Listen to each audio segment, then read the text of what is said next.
Assalamualaikum warahmatullahi wabarakatuh. Perkenalkan, kami dari kelompok Tumbas Maem akan menjelaskan laporan dari Software Requirement Specification, yaitu adalah sistem pembayaran warung Buwin Retail Buwin. Version 1.1 approved oleh Ulum Putra Sadewo, Putra Anugrah Pamungkas, Tony Hendrawan, Davis Arfa Putra Dwiensah, Muhammad Restu Aditya. Dari program studi S1 Rekayasa Perangkat Lunak, Fakultas Informatika, Telkom University, Purwokerto 2025, 6 Juni 2025.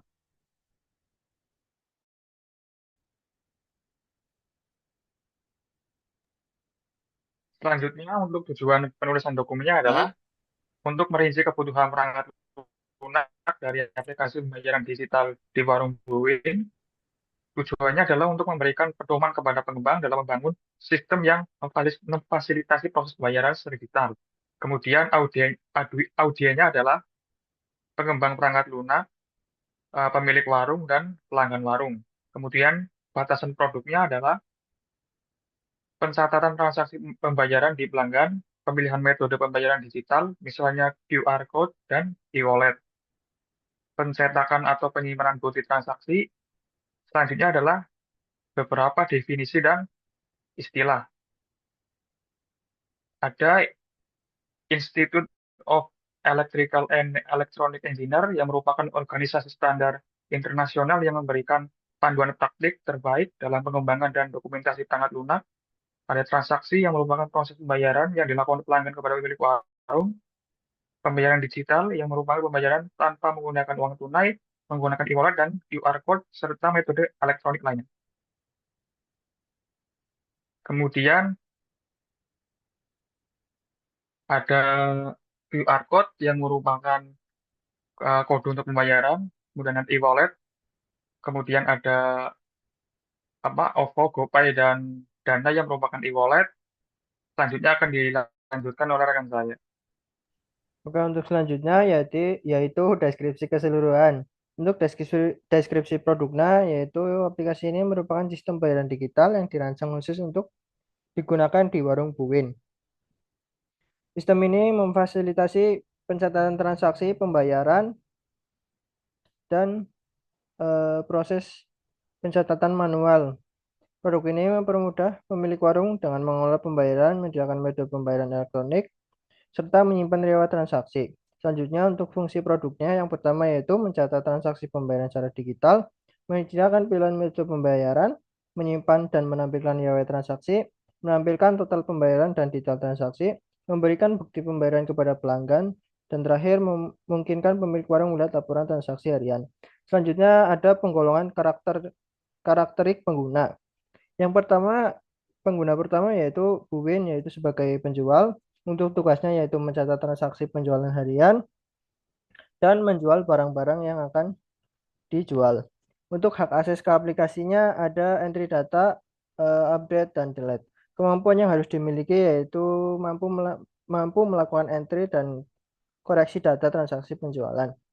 Untuk kategori pengguna kedua yaitu ada pelanggan. Untuk tugasnya yaitu melihat dan mengoreksi data bila ada kesalahan atas izin Buwin. Untuk hak akses ke aplikasi yaitu view atau melihat untuk koreksi terbatas bila diperlukan. Selanjutnya, kemampuan yang harus dimiliki mampu memverifikasi atau mengonfirmasi data transaksi. Untuk lingkungan operasi ada yang pertama yaitu di platform Android. Untuk versi sistem operasinya yaitu Android 8 atau yang lebih baru. Untuk perangkat kerasnya yaitu smartphone dengan RAM minimal 2 GB, penyimpanan internal minimal 16 GB, kamera belakang untuk pemindaian QR code, koneksi internet WiFi atau seluler. Untuk perangkat lunak tambahan mungkin Google Play Service dan aplikasi e-wallet seperti Dana, OVO atau GoPay. Untuk lingkungan pengguna, yang pertama penggunaan dilakukan langsung di lingkungan warung secara offline maupun online. Lalu, aplikasi akan tetap berfungsi dengan fitur offline terbatas, hanya pencatatan transaksi saja. Untuk batasan desain dan implementasi yaitu aplikasi hanya dikembangkan untuk sistem operasi Android. Lalu aplikasi harus bisa berjalan pada perangkat dengan spesifikasi rendah menengah. Lalu untuk pengembangan dilakukan menggunakan Java atau Kotlin dengan Android Studio sebagai lingkungan pengembangan. UI dibuat dengan Android XML layout. Penyimpanan data menggunakan database lokal seperti Room SQLite base agar data transaksi tetap tersimpan meskipun tidak ada koneksi internet. Untuk selanjutnya akan dijelaskan oleh rekan saya.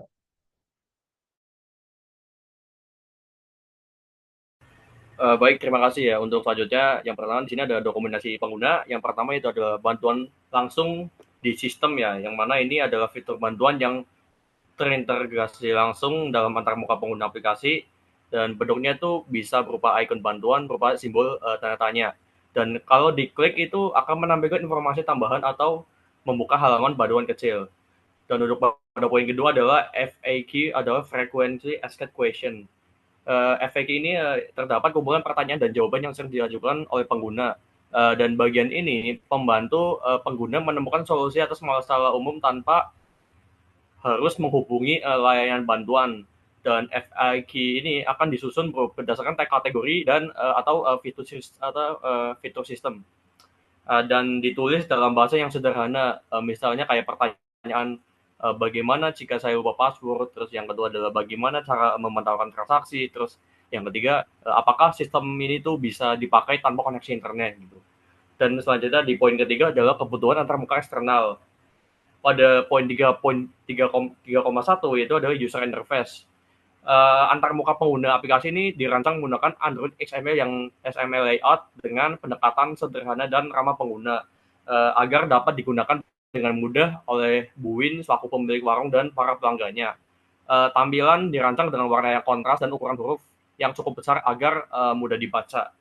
Navigasi dilakukan melalui tombol utama seperti bayar, batal, riwayat, dan keluar yang disusun secara konsisten di bagian bawah layar. Dan input pembayaran itu dilakukan melalui kolom isian nominal, dan metode pembayaran ditampilkan dalam bentuk pilihan tetap seperti tunai atau QRIS. Dan pada riwayat transaksi harian itu ditampilkan dalam bentuk tabel sederhana atau daftar, disusun berdasarkan waktu transaksi. Notifikasi keberhasilan itu atau kegagalan transaksi itu akan ditampilkan dalam bentuk pop-up yang muncul secara otomatis setelah aksi pengguna. Dan pada poin 3,2 yaitu adalah hardware interface. Aplikasi ini tuh dirancang untuk dijalankan pada perangkat Android, khususnya smartphone dengan spesifikasi minimum RAM 2 GB dan penyimpanan sekitar 16 GB. Perangkat itu harus memiliki kamera belakang yang berfungsi untuk mendekode QR statik milik warung. Tidak diperlukan perangkat tambahan seperti printer Bluetooth, mesin edisi, atau barcode scanner. Dan pada poin 3,3 yaitu ada software interface. Pada aplikasi dikembangkan melalui Android Studio dengan bahasa pemrograman Java atau Kotlin. Sistem membutuhkan Android 8.0 atau Oreo atau lebih tinggi, serta layanan Google Play Service yang aktif untuk mendukung integrasi dengan aplikasi e-wallet jika diperlukan. Dan basis data lokal menggunakan Room SQLite untuk menyimpan data transaksi dan laporan. Jika fitur pengiriman laporan melalui email diaktifkan, maka digunakan pustaka SMTP seperti Java Mail API atau library Android pihak ketiga. Dan format diekspor laporan mencakup PDF atau CSV agar kompatibel dengan aplikasi seperti Excel atau Google Sheet. Dan pada poin 3,4 adalah communication interface. Aplikasi menggunakan kode QR atau statis QRIS yang dihasilkan sesuai spesifikasi bank di Indonesia dan dibaca oleh aplikasi e-wallet milik pelanggan, misalnya kayak Dana, OVO, GoPay, dan sebagainya. Aplikasi tidak memerlukan komunikasi server client secara terus-menerus dan dapat berfungsi dalam mode offline untuk pencatatan transaksi dasar. Dan jika fitur disinkronisasi atau pengiriman laporan melalui email digunakan, maka aplikasi akan membutuhkan koneksi internet dan mengakses server email melalui protokol SMTP atau dengan TLS atau SSL untuk menjaga keamanan data. Semua informasi sensitif seperti data transaksi dan identitas pelanggan harus dienkripsi saat dikirim melalui jaringan. Untuk poin selanjutnya akan dijelaskan oleh rekan saya.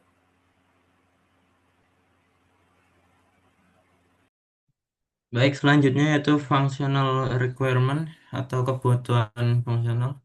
Di sini ada 21 kebutuhan fungsional Yang nomor satu yaitu ketika pelanggan memilih metode pembayaran, sistem harus menerima pembayaran digital melalui QRIS, e-wallet, atau mobile banking. Tujuannya agar mendukung berbagai opsi pembayaran digital untuk memudahkan pelanggan. Yang kedua yaitu jika pembayaran berhasil, sistem harus menampilkan konfirmasi agar pelanggan tahu bahwa transaksi sukses. Yang ketiga yaitu setelah transaksi selesai, sistem harus mencatat detail transaksi ke dalam laporan harian secara otomatis. Tujuannya menjamin pencatatan transaksi dilakukan secara otomatis tanpa intervensi manual. Yang keempat, setiap pukul 10 malam, sistem harus mengirim laporan transaksi harian ke pemilik warung melalui dashboard admin. Ini menyediakan laporan rutin harian untuk monitoring penjualan oleh pemilik. Yang kelima, detail pembayaran harus ditampilkan oleh sistem ketika pelanggan meminta detail transaksi yang sudah berhasil. Memungkinkan pelanggan meninjau kembali transaksi yang telah dilakukan. Fungsional requirement yang keenam, pada halaman dashboard, pemilik warung harus dapat melihat riwayat transaksi lengkap. Ini memudahkan pemilik warung melacak semua transaksi secara menyeluruh. Yang ketujuh, jika jaringan stabil, sistem harus memverifikasi validitas pembayaran QRIS dalam waktu kurang dari 10 detik agar ke- mengutamakan kecepatan dan efisiensi dalam verifikasi pembayaran digital. Selanjutnya, kebutuhan fungsional yang ke-8, ketika transaksi gagal, sistem harus mengirimkan notifikasi kegagalan. Ini sama aja untuk memberikan informasi pelanggan saat terjadi error agar pelanggan tahu. Yang kesembilan, setelah transaksi berhasil, sistem harus meminta pelanggan untuk memberikan rating kepuasan layanan. Ini mendukung sistem umpan balik untuk peningkatan kualitas layanan aplikasi. Yang ke-10, jika pengguna membuka menu histori, sistem harus menemukan pencarian transaksi berdasarkan tanggal dan ID transaksi. Ini memudahkan pengguna untuk menemukan transaksi tertentu. Yang ke-11, pada halaman statistik, sistem harus menampilkan grafik penjualan harian dalam bentuk visual sederhana. Ini memberikan ringkasan penjualan yang mudah dipahami oleh pemilik warung. Yang ke-12, saat menyimpan data login, sistem harus mengenkripsi kredensial pengguna dengan algoritma aman. Ini agar menjamin keamanan data pengguna melalui enkripsi. Ke-13, sistem yang harus menyimpan riwayat semua transaksi di mana riwayat pembayaran tunai dicatat secara manual oleh pemilik warung melalui form sistem. Tujuannya agar menyediakan pencatatan lengkap untuk semua jenis pembayaran. Yang ke-14, sistem harus menyediakan form input transaksi tunai bagi pemilik warung. Ini memungkinkan input manual transaksi tunai ke dalam sistem seperti di kebutuhan yang ke-13. Kebutuhan fungsional yang ke-15 yaitu sistem harus memiliki fitur backup data transaksi ke penyimpanan cloud mingguan. Penjelasannya mencegah kehilangan data dengan backup rutin ke cloud. Yang ke-16, sistem harus mengizinkan pemilik warung mengekspor laporan transaksi dalam bentuk format PDF atau Excel agar memudahkan dokumentasi dan pelaporan eksternal. Yang ke-17, sistem harus menyediakan fitur filter untuk melihat transaksi berdasarkan metode pembayaran.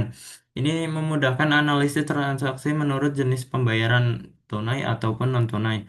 Sistem yang ke-18, sistem harus menyediakan fitur logout otomatis jika tidak aktif lebih dari 5 menit. Ini meningkatkan keamanan akun melalui fitur auto logout.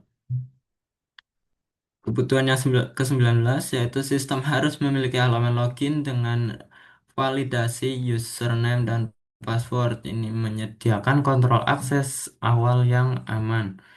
Yang ke-20, sistem harus menyediakan panduan pengguna awal bagi pemilik warung saat pertama kali menggunakan aplikasi agar pengguna baru memahami cara kerja aplikasi. Kebutuhan fungsional yang terakhir yaitu sistem harus menampilkan informasi jumlah transaksi yang berhasil dilakukan selama ini.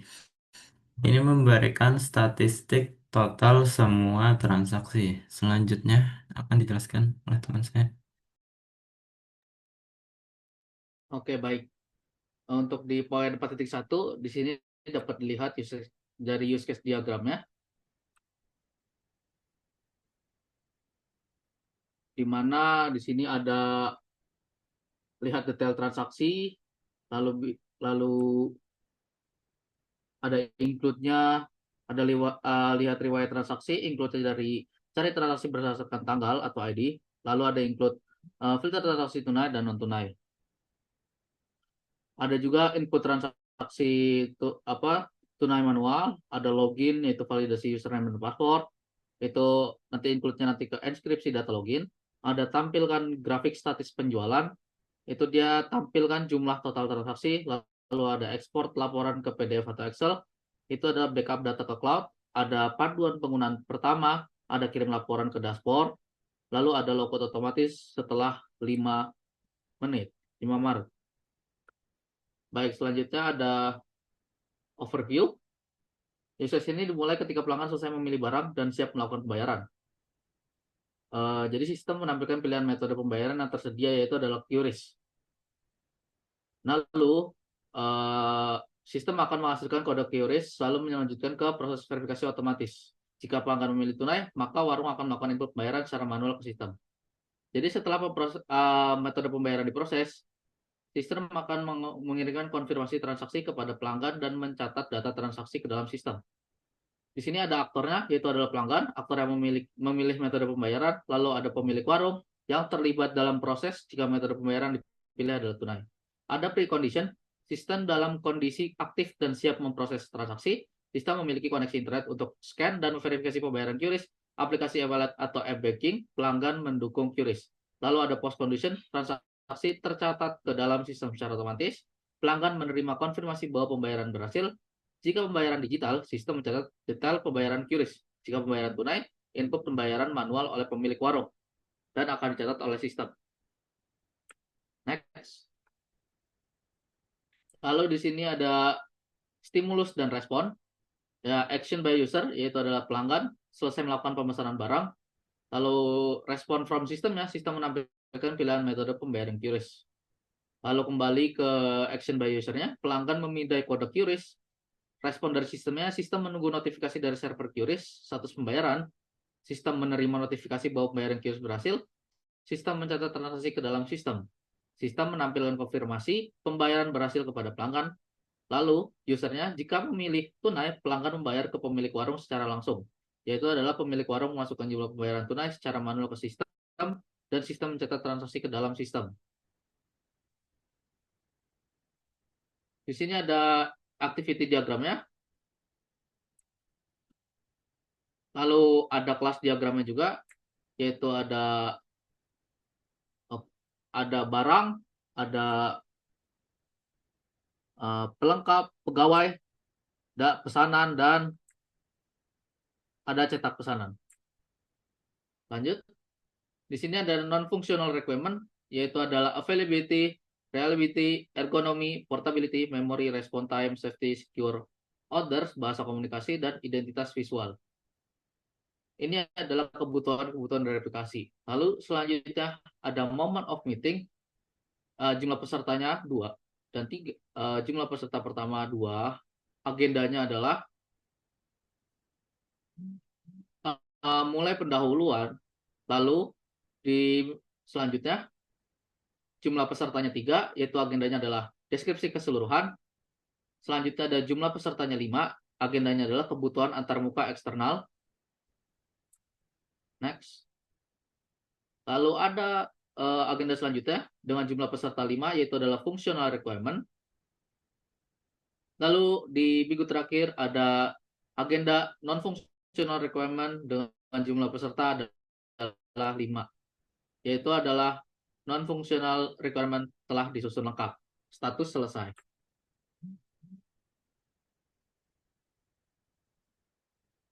Next. Mungkin sekian penjelasan dari requirement kelompok tumbas maem dengan judul Warung Retail Buwin. Sekian dari kelompok tumbas maem. Kurang lebih mohon maaf. Wassalamualaikum warahmatullahi wabarakatuh.